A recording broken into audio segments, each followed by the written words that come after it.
Awaken to hair growth. Awaken to hair growth because there is possibility to get your hair back.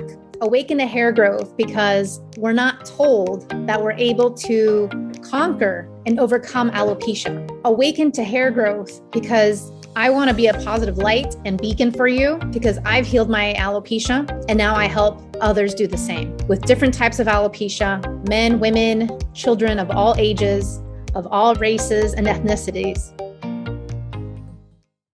Hello, everybody, and welcome back to the Alopecia Angel podcast. I am your host, Johanna Dahlman, and today we're going to be talking about how everything you want wants you as well. And this is a broad statement, but at the same time, it's very true. And once you start going to the granular, you start seeing where potentially you could be improving, right? You start seeing where potentially you can be doing better to get the results that you want. And I actually heard this from someone the other day. And she was telling me how she believes that her body has given up on her, how her body has failed her, how her body is just not cooperating. And I posed the question to her and I was just like, what are you doing to support it? What are you doing to get better? What have you tried? And everything she mentioned was very superficial. And we can't just have a superficial relationship with ourselves. We can't. The most important relationship you will ever have is the one with yourself. Let me say that again. The most important relationship you will ever have in your life is the one with yourself. Why is that? Because it trickles down into every aspect of your life, every aspect. Whether that's your relationships, your job, your career, with friends, with your spouses, with children, etc. It starts with you. It starts with you. And it starts with you loving you and understanding what you need and giving yourself what you need and not holding back. I see it all the time where some people are just very stingy with themselves. And that's not a loving place to be. Like, would you be stingy with your friends and your family? I'm the opposite. I tend to be over generous. But at the same time with yourself, it's like you should love yourself as much as you love anyone else who you're thinking about right now. Let me ask you that. Who is the one person you love the most in the world? Do you treat yourself as good or as great as you treat that person? Think about this. And for many of you, maybe that answer is no. And I would hope to God it's not. That it's yes, that you do. But if you do, what are you doing to support yourself? Because this lady who she came to me, she's in my program and she's telling me my body's failed me. I have thyroid, I have alopecia, I have this, I have that. It sounds like a woe is me victim mentality scenario. It sounds like me where the perspective is shifted from my body, this and that, versus looking in the mirror and saying, what am I doing to protect, secure, support, love my body? What is she doing? And like I mentioned, it's all very high level, superficial stuff, but nothing granular, nothing with deep roots. And it's just like a friendship. If you just want friends to party with, that's one type of friend. But what about the friend that you may need when you actually have a problem, when your car breaks down, when you can't pay rent, when you lost something, your wallet somewhere, and you need someone to help you find the wallet with you? Or what about someone who needs to give you a ride to the airport, or someone, whatever, is there for you in case of emergency? Do we have those deep-rooted relationship with ourselves? Because that's huge. That's everything. It really is. It's everything. And so in order to do the work, in order to understand that it's not your body, it's really you, we need to also start looking at our steps, at our footsteps, and start looking behind. Okay, what are our footsteps before this? What did we do? What are those blind spots, right? If you need a refresher on what blind spots are, go to podcast number 2 and understand a little bit more of those blind spots. And again, blind spots are really hard to pick out on your own. You have to be extremely self-aware. And this is why that evaluation is key. But everything you want wants you, everything you want. And so if you don't have what you want right now in your life, start asking yourself why. Because the way I see it, the perspective is that you should be getting everything that you want: the hair, the health, the happiness, the love, the career, everything. And you can, and it's never too late. But what are we doing to help ourselves? What are we doing to get out of the victim mode and get into an empowered mode? Okay, something happened to you. Okay, you have hair loss, but what are you doing about it? Are you just, sitting on your chair and just trying to, woe is me, and trying to just see the doctors and the doctors say, no, sorry? Or you think that maybe the steroid injections or the minoxidil is going to give you that break free moment? when it won't. When if you've been listening to me, and you probably already have the free PDF that you can find on my website about the medications that cause hair loss, but then also about the medications for alopecia that give you so many different negative side effects. And so once you have just even a little bit of information, then you're like, wow, okay, medication is not the route I want to go. Okay, maybe this is not the way, but maybe this is. And so everything you want wants you. It really does. And I was listening to a lady yesterday, and she was telling me about how the subconscious of how we truly feel, how we truly think, how we truly believe is 98% of us. And the 2% that you see is your consciousness. To make this really simple, have you ever seen the iceberg effect? You have an iceberg, it's floating on the water, and you just see the tip of the iceberg above the water. And then down below the water is your subconscious. That's 98%. And it's a lot bigger. You can't see it because it's down below in the dark, deep blue ocean. It's 98% of your thoughts, beliefs, of what you truly think is real or not real or possible or not possible for you. That's your subconscious. And that little peak of iceberg above the water level, which is the 2%, that's your consciousness. For example, today, to me, it's cold outside, but maybe for you, it's not. And the reality is it's really cold for me. I'm wearing multiple wool socks. It's really cold for me today. And maybe for you, it's not. But the reality is like, my threshold of cold is probably less than yours. And so my subconscious can hold me back. Me thinking that everything or every day from here on out until spring is going to be super, super cold. And that will hold me back from, let's say, not going outside, maybe from not playing in any winter sports, or maybe not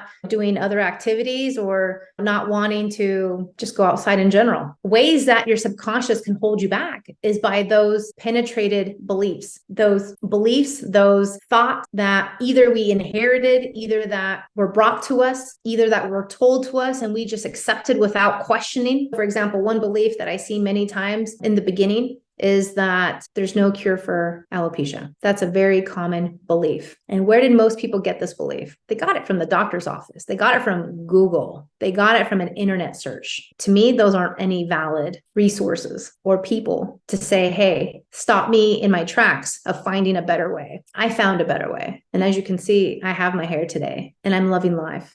And everything I've ever wanted, I know wants me too. Everything I want, I know is on its way, or I already have. And that's where we should be. We should be in a state of it's on its way, very hopeful, just like Christmas is on its way. My birthday is on its way. So-and-so is on its way. My family visiting is on its way. We should be in that hopeful state, because in that hopeful state is where more positive outcomes happen, more so than the opposite. To get out of that negative loop, we need to reframe our subconscious. We need to reframe what our beliefs are. Do you truly believe that there's no cure for alopecia after seeing the thousands and gazillion pictures and testimonials on my website? Or even from me, just because you see other bald people promoting alopecia in their own way, doesn't mean that has to be your way. Doesn't mean it has to be your fate or your destiny. And just like I told my client who was under the belief and spell that her body is broken, her body has given up on her. And I had to tell her that it's not, that there are some roadblocks, there are some blind spots. And then once you overcome them,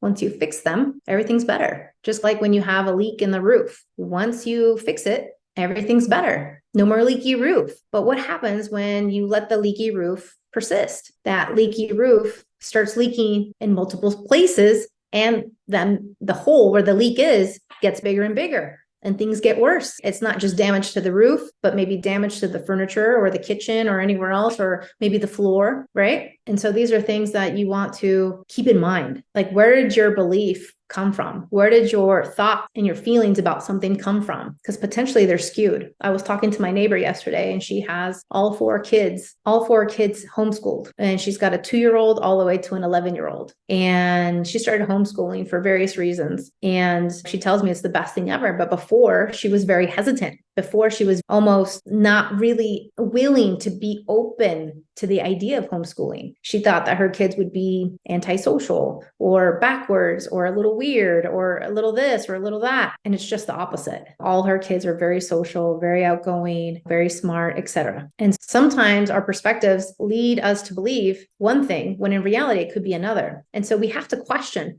where did these beliefs come from? Where did this belief that this client was telling me her body has failed her? Where's that belief coming from? Lo and behold, it's her own immediate family that's telling her, just give up, and fueling that, fanning that flame of give up and just accept that you have this, accept that you have alopecia, accept that you have a certain thyroid condition, accept that you have XYZ health concerns. That makes it really hard, doesn't it? When you have your spouse and your mom and family telling you to accept a certain situation that you don't want to accept. And I'm here to tell you, you don't have to accept anything. And at the same time, you don't have to explain anything. Your journey is your journey. Your health is your health. You want to keep going. You want to make this happen. You can. It took me 4 years, but I guarantee you it'll take you less than a year. I guarantee you that. It took me over 4, and it'll take you less than a year to get to the root cause, to get to your situation, to understand what's going on, to make the changes, and to heal. You can do this. Anyone can. And don't think you need the support of others. I did this alone with no support from anybody. Yes, my boyfriend at the time, who is now my husband, was supporting me, but in a very low-key, superficial way. And the thing is, no one can really support you because they've never been in your shoes. They don't know what's going on. They don't know what you've been through. This is why the group coaching calls are priceless. This is why the community we have inside the Alopecia Angel program is priceless, because there's other people going through the same thing you are, and we're cheering everyone on and we're learning from everybody, because we don't all have the same blind spots, nor do we all have the same health concerns, but yet we're seeing miracles happen in everybody. And really, it's not a miracle. It's a very natural process. And once you understand and have that knowledge, you're golden forever. So everything that you want wants you. And many times it's our subconscious that holds us back. Many times it's our subconscious that won't allow us to believe certain beliefs. For example, that you can cure alopecia. I'm the first to say it. I've cured my alopecia. There's no shame in that. I'm extremely proud, and I did it all by myself. And I'm very proud to say that I've helped thousands heal and reverse their alopecia as well, because you can. And this can be gone. And this could be just a chapter in your life, and you keep moving forward, living your best life. Everything you want wants you. Remember that. But what are we doing to inhibit that from not happening? What are we doing? How are we acting? What are we believing? What are we doing that is preventing everything we want to happen? Think about that. I'm going to leave you with those thoughts, because many times it's a self-reflection. And in this episode, it's a self-reflection of, again, your actions, your words, your thoughts, your beliefs, and that whole subconscious iceberg, 98% of your subconscious dictates the life that you're going to have. Not the 2% of your consciousness, but the 98%. It dictates. So if you're not seeing progress in your hair growth, if you're not seeing progress in your love life, if you're not seeing progress in your career, if you're not seeing progress in other areas of your life, this is where we need to start to ask ourselves these questions. What is our subconscious fueling us, telling us, making us believe, which potentially is holding us back? I hope this helps you. It helps me a lot. And I wanted to share this because it's a big aha for many people with the subconscious and the consciousness. And again, everything you want wants you, and it's in your hands. Take care. Bye for now. Thank you for listening to the Alopecia Angel podcast, a positive light in healing alopecia. You can do this, and we can help. Spread the word that reversing alopecia is possible by telling your friends and family.